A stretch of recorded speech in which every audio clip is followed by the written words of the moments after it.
यह कहानी एक ऐसे लड़की की है जो दिव्यांगना होते हुए भी अपने धैर्य और साहस को बनाए रखती है और ऊंचे शिखरों को छू लेती है और भारत की पहली महिला डॉक्टर अपाहिज स्त्री पुरुषों में से भी पहली महिला डॉक्टर बनती है।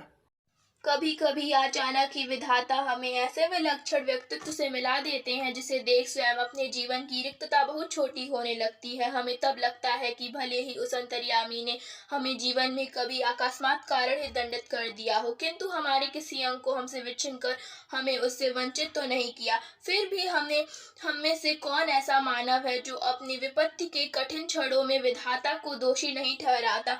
मैंने अभी पिछले ही महीने एक ऐसी अभिशप्त काया देखी है जिसे विधाता ने कठोरतम दंड दिया है, किंतु उसे वह नतमस्तक आनंदित मुद्रा में झेल रही है, विधाता को कोस कर नहीं। अब मैं नहीं पढ़ूंगा, अब मैं नहीं कुछ कर सकता, मेरी जिंदगी बेकार हो गई क्योंकि मेरा एक हाथ चला गया। नहीं बेटा नहीं, जिंदगी से हार मानना ये किसी समस्या का समाधान नहीं होता है। तो फिर अब मैं क्या करूं? मेरा एक हाथ तो चला गया ना, अब मैं कुछ नहीं कर सकता। आओ बेटा, मैं तुम्हें एक ऐसे दिव्यांगना की कहानी सुनाती हूँ। यह कहानी डॉक्टर चंद्रा की है। बाद में उनका नाम अपराजिता पड़ा। वह पहली भारतीय महिला डॉक्टर बनी। अपंग स्त्री पुरुषों में भी वह पहली अपंग महिला डॉक्टर बनी थी। बताइए दादी, मुझे इसकी पूरी कहानी सुनाइए।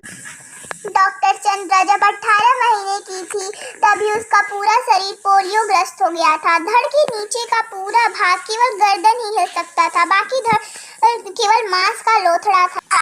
और वो अपंग होते हुए भी वो कभी नहीं चाहती थी कि कोई उसको सहारा दे।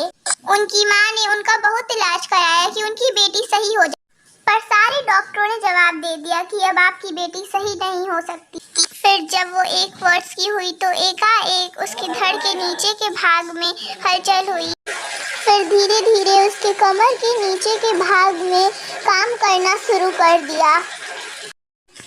जब चंद्रा 5 वर्ष की हुई तो उसकी माँ ही उसका स्कूल बनी और उनकी पुत्री पढ़ने में बहुत ही मेधावी थी। बेंगलुरु में प्रसिद्ध माउंट कार्मेल में प्रवेश दिलाने के लिए मानो उन्हें धरना ही देना पड़ा अपनी पुत्री के लिए। उस स्कूल के प्रिंसिपल ने उनका दाखिला लेने से मना कर दिया। उन्होंने बोला, नहीं मिसेस सुब्रमण्यम, आपकी पुत्री को कौन पूरे क्लास में व्हील चेयर पे लेके घूमता फिरेगा।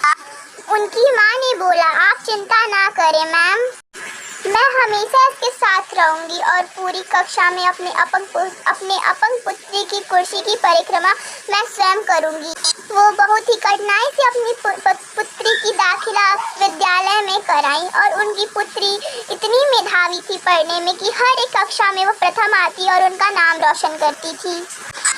और जब वो बड़ी हुई तो धीरे धीरे उसके हाथों में कढ़ाई बुनाई के सुंदर नमूने दिखाई देने लगे, मानो उसके दोनों हाथ उसके दोनों पैर का काम करते हों, मशीन की तरह हमेशा ही चलते रहते। जर्मन भाषा में माता पुत्री दोनों ने मैक्सुमल भवन से विशेष योग्यता साहित्य परीक्षा उत्तीर्ण की। गर्ल गाइड में राष्ट्रपति का स्वर्ण कार्ड पाने वाली प्रथम अपंग बालिका भी बनी।